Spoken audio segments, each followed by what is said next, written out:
Well, again, good afternoon, everyone. My name is Heather Ansley. I'm the Associate Executive Director of Government Relations for Paralyzed Veterans of America. And we welcome you to our webinar today on advocacy through effective complaints that will be presented by Danica Gonzalves, who is our advocacy attorney. Next slide, please. So just a few items about webinar process today. So this webinar is being recorded and will be available for viewing later on PVA's website, pva.org. We do have closed captioning available, and if you would like to access that, please click the CC button that's in your meeting controls bar, which should be at the bottom of your screen, and that will allow you to activate the captioning for today's webinar. If you have any questions as we go through the presentation today, please put it in the Q&A box. We will be holding all questions until the end of the presentation. If you have comments, you can also put those in the chat, but please do try to put your questions in the Q&A if possible. With that, we will go to the next slide, and I will turn it over to Danica to walk you through today's agenda and get started on the presentation. Danica? Hi, everyone. As Heather said, my name is Danica Gonzalves. I'm the advocacy attorney at Paralyzed Veterans of America, the national office, and thank you so much for joining us today. Our main focus is going to be best practices for advocacy. Advocacy starts with a complaint. So unless the issue is raised, it will generally go unnoticed and unfixed. Disability discrimination complaints can be based on a physical accessibility barrier, being denied goods or services, or even discriminatory policies. There are several options for filing complaints that we will review, and we will go over successful tools in filing complaints and achieving change. First, in the agenda, we will briefly review Title II and Title III of the Americans with Disabilities Act, what it requires and who it applies to. We will not be covering employment today, which is Title I of the ADA.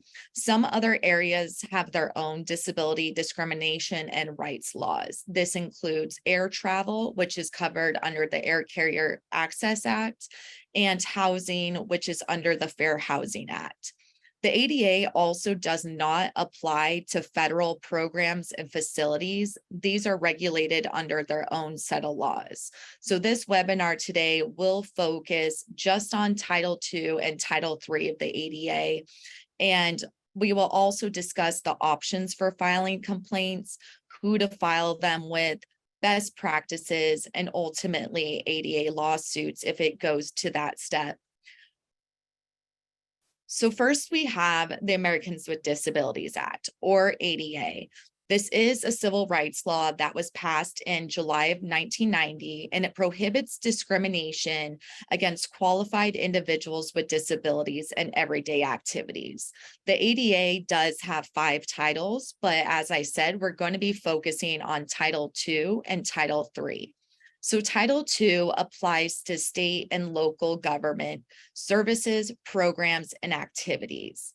Title III is the one that applies to places of public accommodations.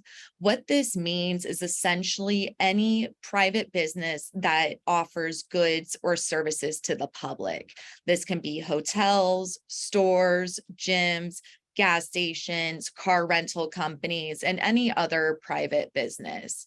A complete exception to the ADA is religious institutions and private clubs that are offered to members only. So a religious institution would be like a church. A private club could be like a yacht club that is only open to its members. Under Title II, which again applies to state and local government services, programs, and activities, these localities must offer equal opportunity to people with disabilities to benefit from all these services, programs, and activities. So that phrase, service, programs, activities, it is a catch-all phrase. And basically, it means if the locality offers something to the public, it must also give people with disabilities equal opportunity to participate. The ADA requires that localities provide reasonable modifications unless it would fundamentally alter the service program activity. So if a state has a benefits office where you can go and apply for state benefits, and it doesn't have any way to make it physically accessible, a reasonable modification would be to allow people with disabilities to apply for benefits at another location that is accessible. Title III, once again, this does apply to places of public accommodation or private businesses. So under Title III, the businesses must reasonably modify their policies, practice, and procedures when these modifications are necessary to allow people with disabilities to access their goods, services, facilities, accommodations, etc. So they must make these modifications unless they can also show that it would be an undue hardship. So an undue hardship occurs when it takes a lot of difficulty or expense. This doesn't mean that a business can say, oh, well, I would have to pay money to make that modification. I would have to pay money to make my store accessible. Just because it requires some money does not mean it's an undue hardship or an undue burden. So this would be a very fact specific. For example, as a reasonable modification, if a restaurant has a to-go order pickup area and that is not physically accessible, a reasonable modification would be for an individual to pick up their order at have it brought to their car or at the curb, etc. So those are just some examples. There are also physical accessibility requirements that apply to these entities. Those were released in 1990, and then there was a new set of guidelines released in 2010. We are not going to be covering physical accessibility requirements today because we do want to focus on the actual advocacy around filing a complaint and having that issue addressed. So there are several options on to whom, with what agency, et cetera, that you should file your complaint. If you find that it is a company, like a private company, that is in violation of the law, then you can try to work with the company directly in order to have the issue remedied, the barrier removed, etc. There also are some local offices. This might be a city office, a county office, or a state office that does regulate and oversee disability discrimination or access requirements. So that might also be an option when you're looking at filing a complaint. Complaints can also be filed with federal agencies. There are two agencies that oversee Title II and Title III of the ADA. The first one is the Department of Justice, and that would be their Civil Rights Division. So the Department of Justice does oversee and enforce Title III of the ADA. So if this is a private company, the complaint would likely need to be filed with the Department of Justice. If you are working with a state or local transportation service or program, for example, like a county-based paratransit program, that would be filed to the Department of Transportation. So this would just be those Title II transportation services. If it is a private company that offers transportation, like a taxi service, that complaint would still go to the Department of Justice. The last resort is to file a lawsuit under the ADA in federal court. So for filing complaints with the company, this is often the avenue that PVA recommends because it can result in more rapid change, and also the company may be willing to work with you and actually exceed the ADA standards. So with filing complaints directly to the company, if someone decided that they just only wanted to file an ADA lawsuit, Those can take months or even years if the company wants to defend the lawsuit. So working directly with the company can actually be a really good option. We might want to automatically assume, well, because this company is in violation of the law, they don't want to work with us. They are kind of like the bad guys in the situation. But some companies may legitimately not know that they are not complying with the law. Other companies are looking to improve accessibility, but maybe do not know how to do so. So that's why working with the company can be one of the best avenues when you're thinking about filing a complaint, when you experience a barrier or a discriminatory policy. One of the main things to remember, though, is anytime you're working with a company, always keep a calm, direct, and professional tone. Companies will be more likely to engage in a productive conversation. If they think that the conversation and the complaint is just going to be someone ranting at them, telling them how poorly they run their company, they may not want to actually contact that person back or have a conversation with that person. So keeping this kind of tone will allow the company to consider working with you and maybe even going above and beyond the ADA requirements. So we do have some best practices for writing an effective complaint. So the first thing you want to do is document the barrier, and we're going to go through each of these steps more thoroughly as we move through the slides. The second is you want to obtain the proper contact information for the appropriate individual.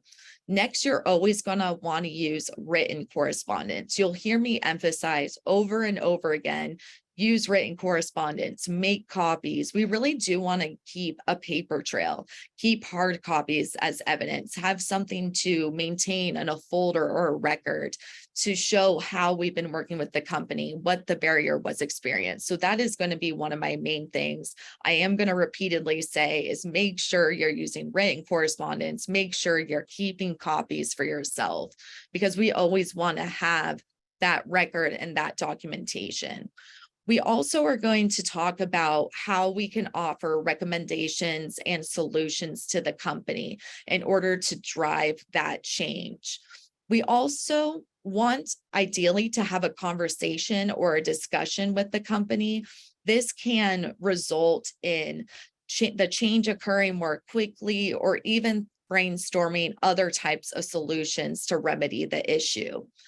There will also likely be follow-up, whether the company responds, doesn't respond, etc. And ultimately, if they do actually make the changes, if they actually take action to change discriminatory policies, we do want to thank them in the end, because this is about advocacy. Advocacy is not just attacking companies. It really is about building awareness and thanking and expressing gratitude towards the companies that make themselves more accessible.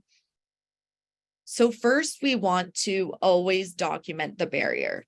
Documentation is evidence of the barrier, but also can help the company understand the issue. When you experience any type of barrier, and like I said, this can be a physical barrier, this can be a discriminatory policy, this can be just being denied services at a company, you want to write this down. So when you write this down, you want to include the location, the date, approximate times, and any personnel involved. And this can be their name or just their title. So if you are working with a company, experience a barrier, you can ask for the manager's name, for example. If you do not get that name, you can just refer to them as the manager. If possible, if it is a physical barrier, try to take pictures. And if you run into literally a pole that's right in front of the wheelchair ramp. Take a picture of the pole. A picture is worth 1,000 words and can show the exact issue at hand. If you're working with a big corporate company, they may not know all the details that are happening at each individual location. So having a picture can be something you can point to.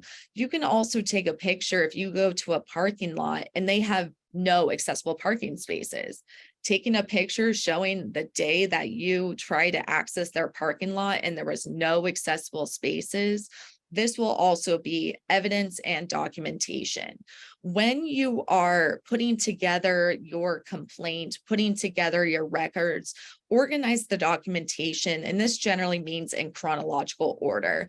If you have a write-up plus pictures, put the write-up first, have the pictures or evidence after the write-up, and always keep the originals. I'm going to emphasize, never send the companies the original pictures, the original letters, anything. Always keep the originals and make a copy for the company. So the next step is to obtain the contact information for the appropriate person.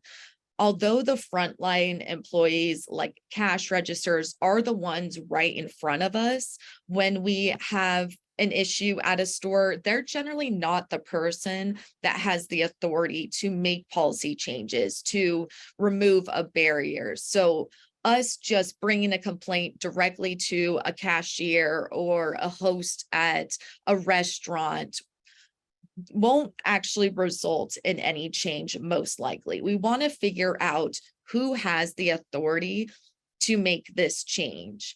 When you are at the business and you experience some sort of barrier, some sort of discriminatory policy, ask for the general manager and or the owner's contact information. These individuals are more likely to have the authority to make the change happen. And when you're asking for their contact information, make sure you get all their contact information. So this would be their name, their email, an office address, phone number, and any other ways you can contact this person. There may be times though that you or someone can literally not access the building at all because they didn't have parking. There was literally a physical barrier in front of the building. If this happens, you're not going to have the opportunity to ask an employee for the contact information. So get call the company, ask for this information. And what I have found when I call companies, when I call with that calm professional tone, they're more likely to give me the manager's contact information or the owner's contact information. So that would be another option. You can also find with some companies, the manager or owner of the business's contact information online. This can be a little bit difficult. It's not usually easy to find. Here's all of our contact information for the owner of our business. So if we can choose one of those other avenues, such as requesting it in person or calling and asking for it, that will be more easy. But if you have no other options, you can sometimes find this information online.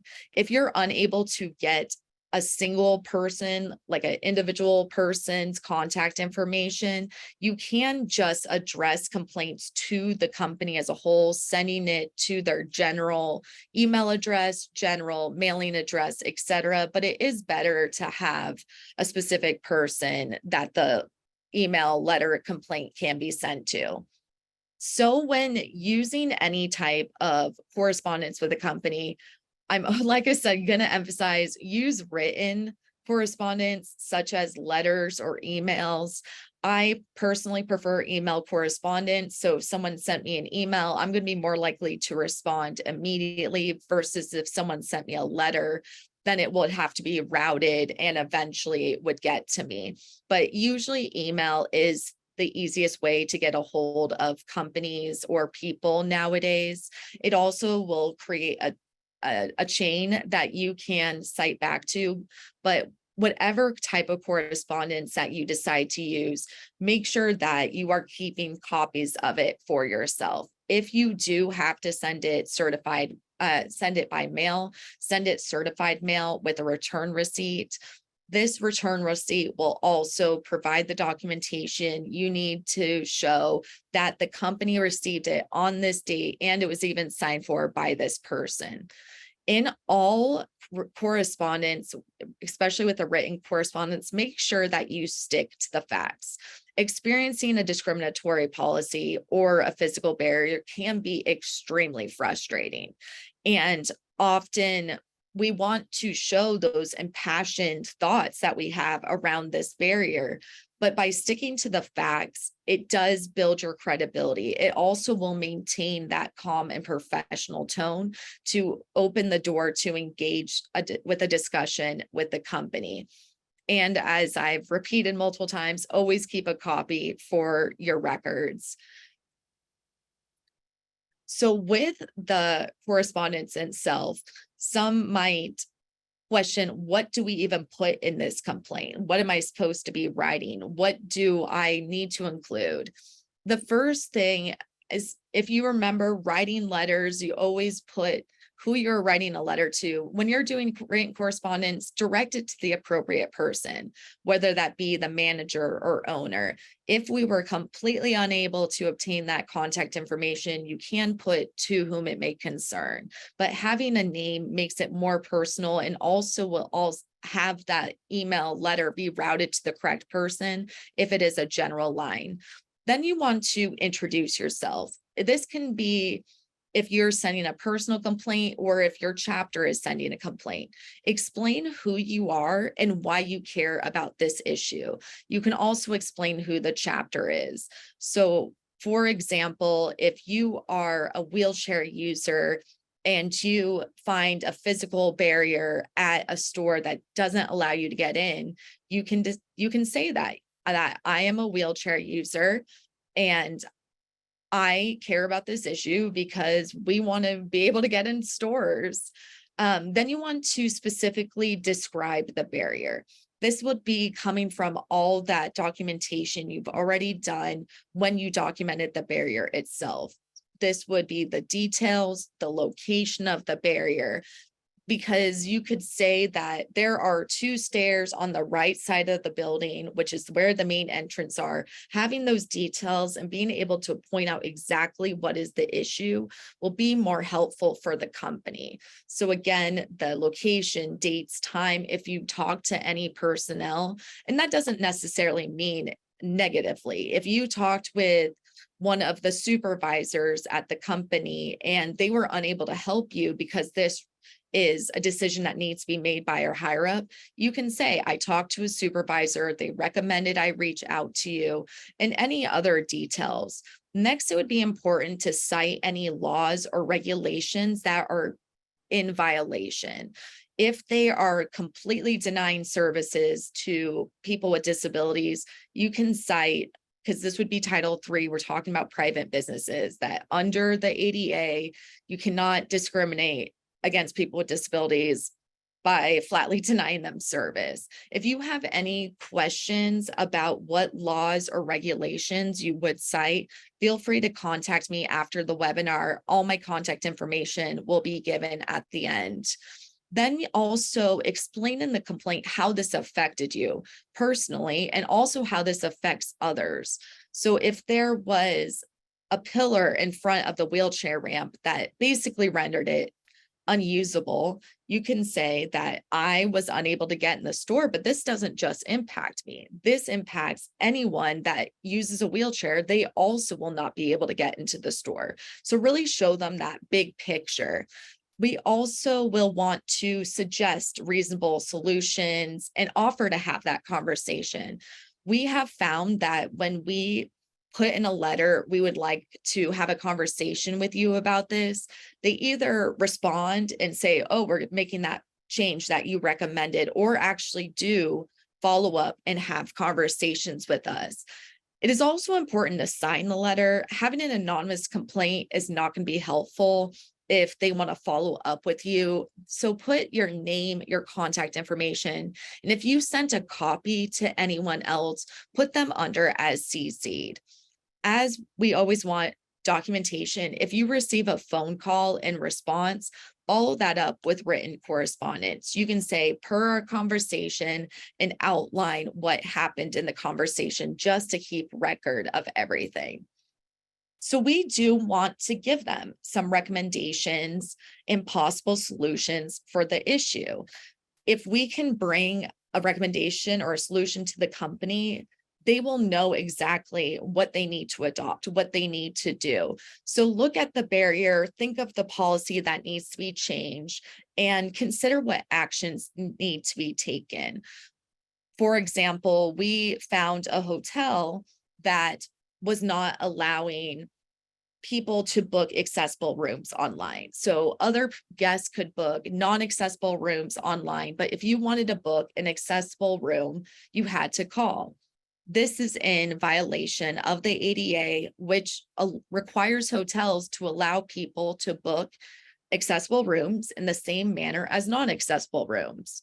When we wrote them a complaint, we said you need to modify your reservation system so that all guests can book and reserve rooms in the same manner as all other guests. We just provided them the solution to that answer. This was not a situation where we would need multiple solutions.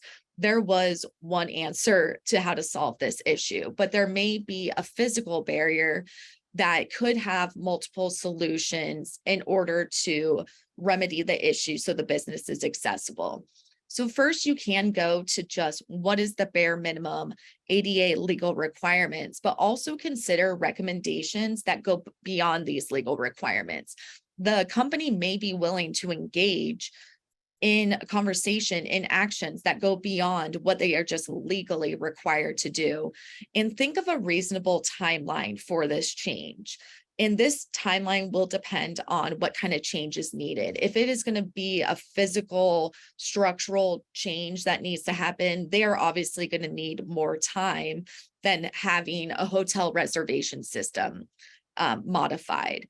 And have that in mind when you go into a discussion with a company, but also be willing to negotiate and compromise. And companies may also have their own ideas of how to fix the issue. Don't completely dismiss these. We do want to consider what the companies have to say because this really is a discussion with the companies. In the conversation itself, so at this point, hopefully the company has responded. They said, yes, we do want to have a discussion with you. If they just didn't already remedy the barrier based on your complaint, you always do want to have that cordial and professional tone and appearance in all meetings. This does include phone calls. This does include a virtual meeting, and do have those solutions and recommendations that we already went over prepared to bring to the company. Even in the discussion, you still always want to stick to the facts. We don't want to have them set a 30-minute meeting with you. We want to rant about all the barriers we experience, and then we don't even have time to get to the issue. We do want to stick to the facts and focus on the issue. Again, we may need to describe the effects of this barrier and how these policies, practices, procedures, physical accessibility, what this means for the whole disability community. You can, again, explain the legal requirements, but also emphasize the importance of including everyone in their offerings of these goods and services.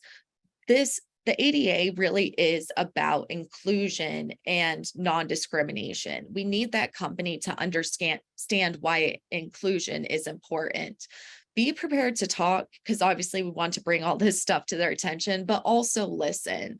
The company may have reasons why something is that way, or they may actually even want to get more information on how they can remedy this issue. So be prepared to listen to their side. When you're talking with the company, identify a timeline for this barrier removal or the reasonable modifications. As I said, some situations will take more time to remedy. If it's a structural change, they may need to get a building permit from the city. They may need to take these extra steps. So have that agreed upon timeline. And then after, send them a thank you note.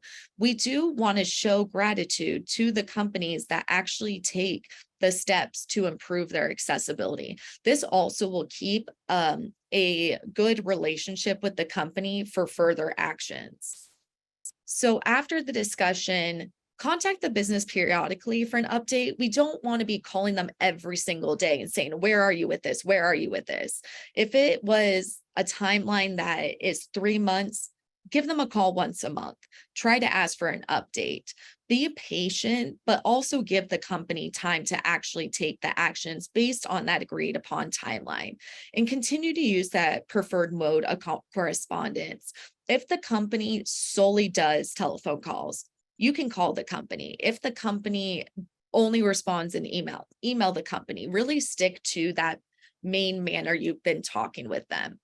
Remain professional in all correspondence, including any follow-ups. Though this may be getting frustrating, we do want to keep that strong, professional, calm relationship and keep reiterating why these changes need to happen. Show them, like, without changing this barrier, without removing this pole, without putting an accessible parking lot, parking spaces like this, these barriers are still going to exclude people with disabilities from accessing your company. And anytime you get a phone call or anytime you make a phone call, follow up with written correspondence documenting that. When a company actually takes any actions, we do want to thank them. Send them a letter or an email expressing gratitude. Highlight their successes and what this means. If appropriate, like, even ask them if you can share this information or their actions on social media so you can highlight what they have done for the community. Advocacy is about expressing support as well for businesses that do provide accessibility. So what do we do if the company doesn't respond or cooperate or remove the barrier? There are some actions we can take because this does happen as well. If you don't receive a reply, follow up at an appropriate amount of time and maybe try an alternative way. If you initially sent them a letter, this time try an email. You can also send the letter or email to someone else. Maybe you sent it to the owner the first time. This time, try sending it to the general manager. Companies are also becoming very quick at responding on social media. If you can send them literally a direct message on social media. If they're still not responding and you want to take this step, feel free to post the barrier on social media and tag the company. They likely do not want that negative publicity, and keep trying. If we just let this go, if we just decide this is too much work, that barrier is always going to remain. It's pretty much going to be the same as if we never filed a complaint. So advocacy is about persisting. If we still get no action, you can file with an agency. So we're going to talk about local agencies first. So different cities, states, counties do have agencies or offices that focus on ADA enforcement and local disability discrimination laws, like state laws. These offices may be able to provide information on legal requirements, especially if it's something you're not as familiar with, like state non-discrimination laws. What I have found in my experience is often these offices have instructions online for how to file a complaint.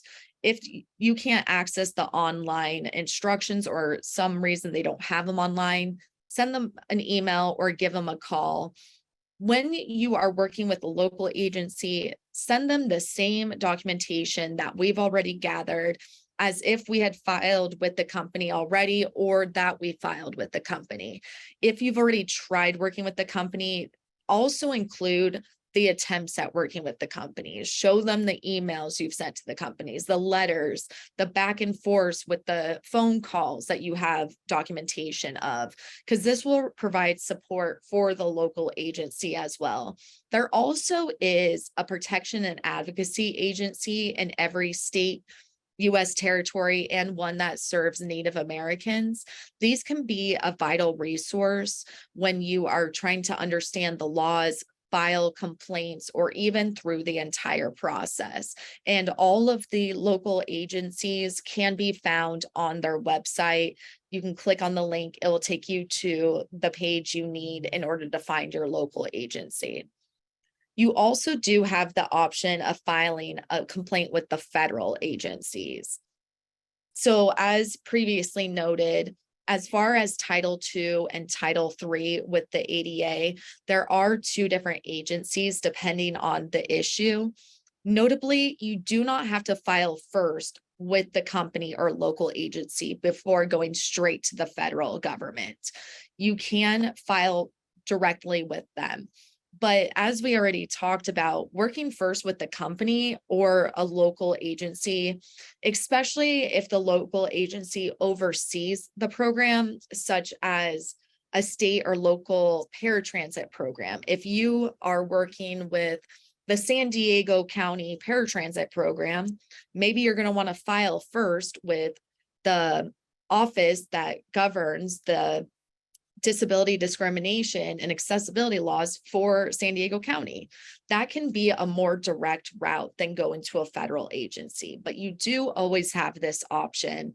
If it is a Title III entity, so this would be the private businesses, those complaints would go to the Department of Justice. They do have the authority to enforce the ADA for private companies. And these can be filed online or on via mail. I believe they also take still fax, but the instructions on how to file a complaint with the Department of Justice can be found with this link.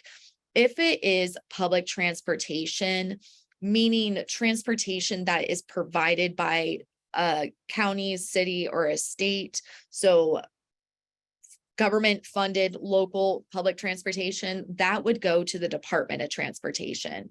They have the authority to enforce the ADA with those entities. There are some deadlines that apply to ADA complaints with the federal government. As far as Title II, the state and city local government services, programs, activities, those do need to be filed within 180 days or 6 months of the incident. So if you experience a physical barrier on this specific day, you do need to file that complaint within 6 months. Title III, so private businesses don't have a deadline, but you should still file in a timely manner. It's not going to be as effective to file a complaint about a barrier you experienced at a company 5 years ago. So when you experience an issue, file in a timely manner. Same with filing the complaints against the company or with a local agency. Provide all the documentation you've gathered, provide all this evidence, and you also can add now any attempts you had working with the company, trying to get a hold or work with a local agency. Really put together the full package. The DOJ, so this would be for a lot of the ADA complaints under Title II and Title III, except for Title II public transportation. They do have different ways that they process these complaints. These complaints do not always result in a lawsuit. We don't file a complaint to the DOJ and they automatically sue the company. They can take other different routes. So they may contact you back and investigate whether there actually was an issue. The more we can put together for them at the onset when we file, like all that evidence, the better. They may also refer you to the ADA mediation program. This is becoming a lot more common. So the mediation program is an alternative means of dispute resolution. This is not a court. This is not under a judge. This is two parties coming together and making an agreement. This is a free program and is confidential. It's going to likely be faster than if they send you down an alternative avenue, and does preserve that relationship with the company or the Title II entity. The DOJ could also, if they find this is a systematic issue or that this is a very large issue, they might work with the entity themselves and enter into a consent decree.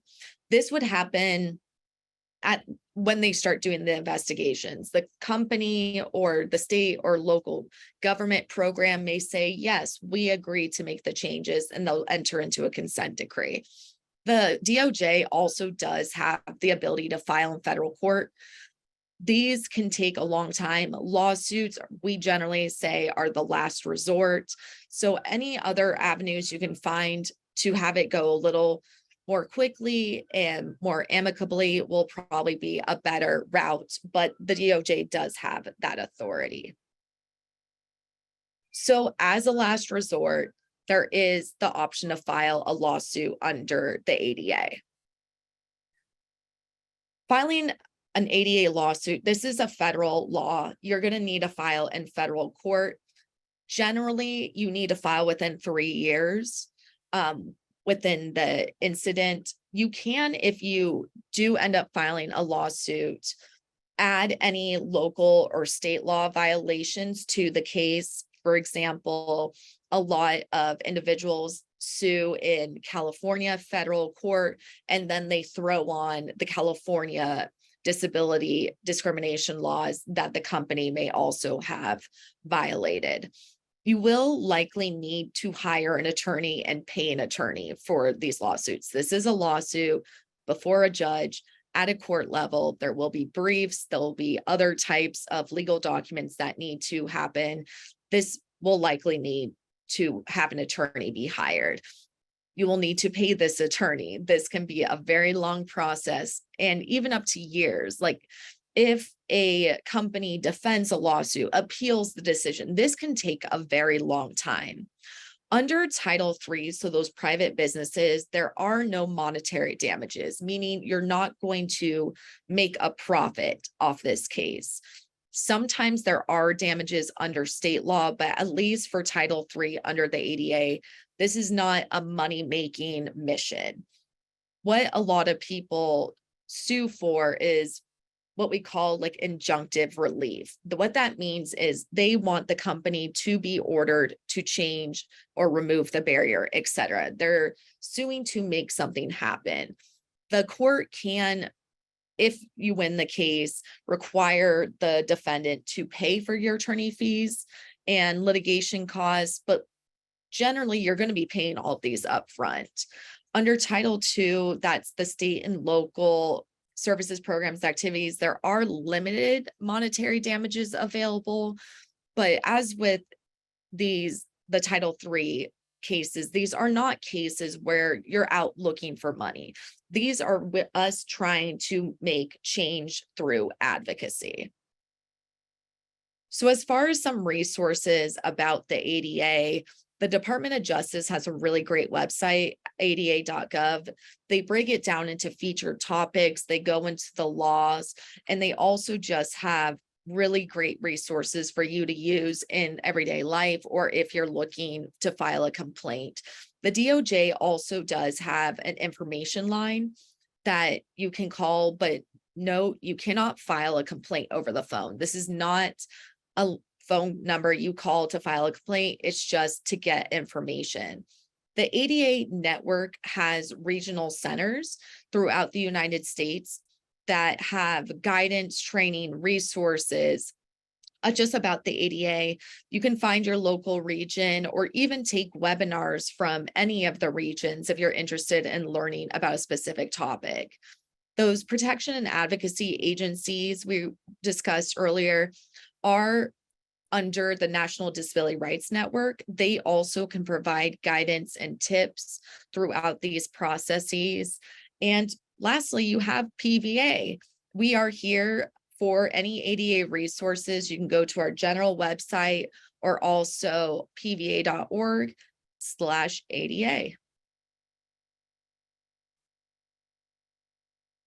So if you have questions, here's my contact information.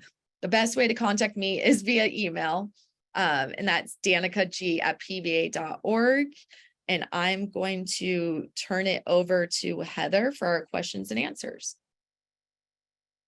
Well, thank you, Danica, for going through all of that great information. As Danica said, There really are a number of ways to try to get issues addressed, and many times the fastest one is the direct one, trying to work directly with the company or organization that is causing concern. So please do take an opportunity to submit your questions through the Q&A feature that should be at the bottom of your screen in your toolbar, and we would be happy to try to answer those questions. Our first one that we do have is a question about what should someone do if they have a complaint against the Department of Veterans Affairs? How would that be handled? And how, where do you get those types of issues resolved? So the ADA does not apply to the federal government. This would be federal government programs or federal government facilities. The VA is a federal agency, so the ADA does not actually apply to them. That is going to be a whole separate law called the Rehabilitation Act. A lot of the physical accessibility legal standards are under what we call Section 504. Generally, a lot of federal agencies actually have their own complaint office that regulates and oversees these issues. So you can file a Section 504 or a disability complaint, usually directly with the Department of Veteran Affairs.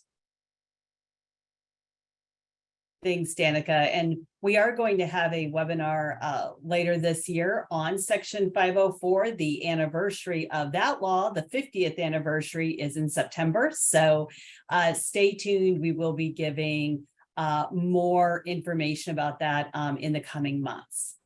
Our next question is, what do you recommend that you do if you've alerted a company multiple times in a row and you're not really getting anywhere in terms of them fixing the issue? So first, I would consider what we learned today. How have we been alerting the company? Have these just been sending them an email saying, you need to fix this? Maybe there's a better way after learning these steps that we could put a complaint together for this company. There are still going to be companies that don't respond. That is factually just what happens sometimes. You can take some of the other routes. You can, as I've said, file with a local or a federal agency.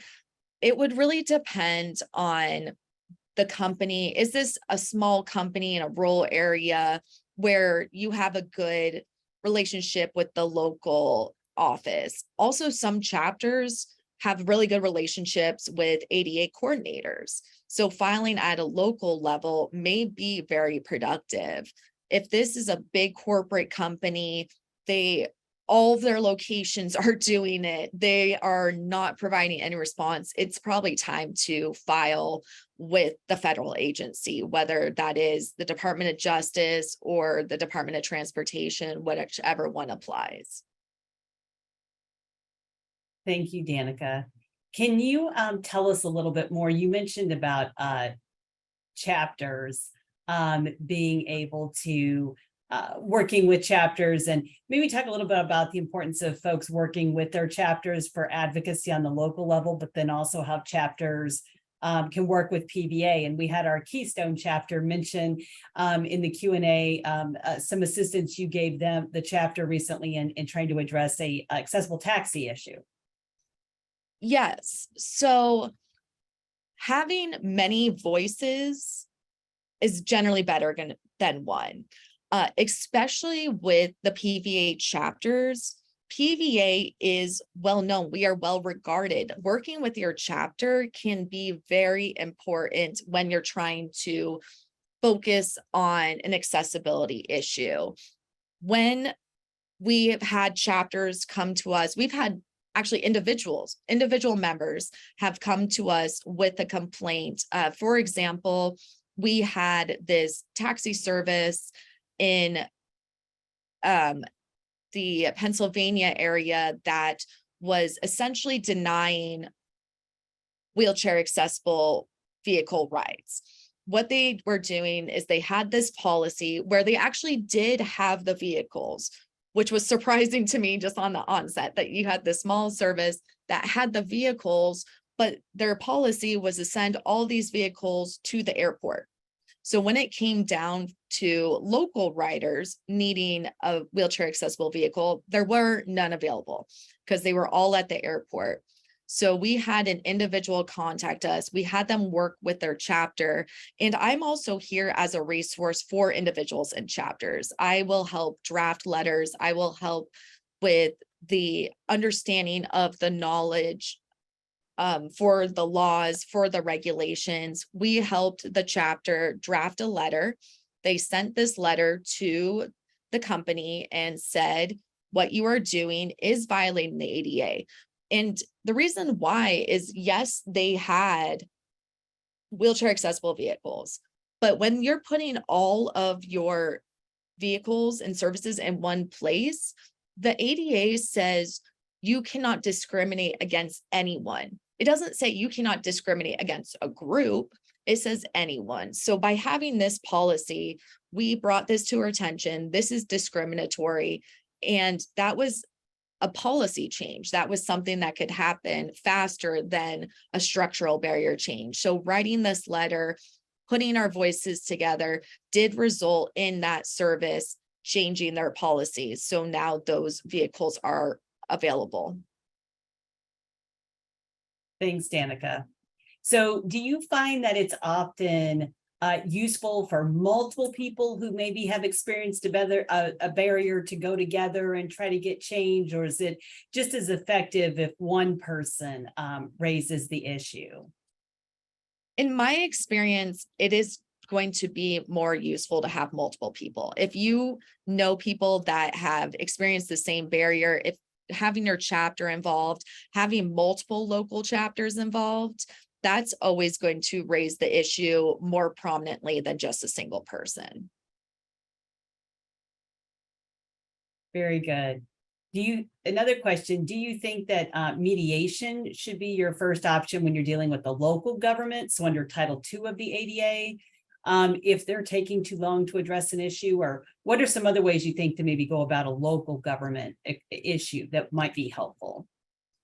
With a local government issue, local governments will have an office internally, or there'll be a county that you're working with, and there'll be a state office that oversees the disability accessibility laws for that area.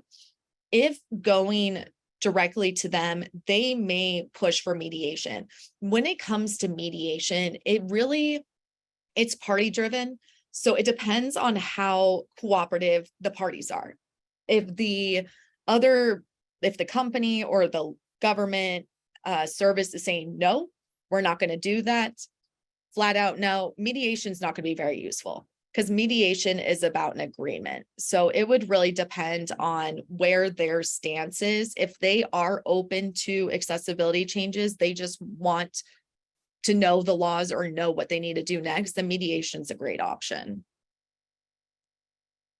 So one of the things, unfortunately, we see about the ADA these days is often lawsuits that are ostensibly not to get access. So sometimes they're called drive-by lawsuits. And how has that impacted the willingness of companies to address issues, and has that made it more difficult for people to get access because of the bad press, if you will, that ADA has gotten in recent years? Unfortunately, this narrative that companies and businesses and corporations are throwing out there about these drive-by lawsuits is impacting the ADA lawsuits. If you do not know what a drive-by lawsuit is, it's these alleged cases where someone drives by a company, sees a physical barrier, or sees they have no accessible parking and sues them. When we have plaintiffs, and there are plaintiffs out there that are filing hundreds of lawsuits a year, that is changing what people are thinking about the ADA. Unfortunately, that is leading to this concept that the ADA is a moneymaker, that these people are just doing this for money. But if this is a Title III, like a private business, which is generally where these drive-by lawsuits are focused on, they don't make any money. There are instances that this is changing how willing a company is to work on the lawsuit. But honestly, I don't see this impacting the actual advocacy. Like if you're working with the company directly and not suing them, you're probably more likely to engage in that conversation because they don't want a lawsuit. When you're avoiding that lawsuit route, I don't think that this narrative that is being blown out of proportion a bit is impacting what we're doing with the companies directly. Well, that is all the questions that we have received. Danica, do you have any final words of wrap up for us? When it comes down to advocacy, some people are hesitant to file complaints. They may think that the company won't listen anyway. They may believe that this is a useless cause, that this will be going nowhere. But when it boils down to it, all of the changes that we've seen when it comes to accessibility, all the new regulations, all the DOJ cases that actually happened, they all started with a complaint. So though it may feel frustrating, though we may want to think that this is not going to lead to anywhere, complaints are still very important. We want our voices to be heard because without complaints, nothing's going to change. We want the ADA to be enforced. Yes, it passed in 1990. There are many, many, many companies, entities that do not enforce it or follow it. So we really do need to make our voices go into the public, go to these companies in order to get the changes that we need and are even legally obligated to receive under the law. So do file those complaints, do talk to those companies, and do the advocacy that we need in order to have the ADA fully implemented into our daily lives. Well, thank you, Danica, and thanks to those who joined us today. As a reminder, the webinar has been recorded and will be available on pba.org. If you registered for today's event, you will also receive a notice when the presentation is available. And we will also be providing some additional resources online for helping folks with complaints. So thank you to Danica for her presentation today and for your attendance. And we look forward to you attending our next webinar. Thank you.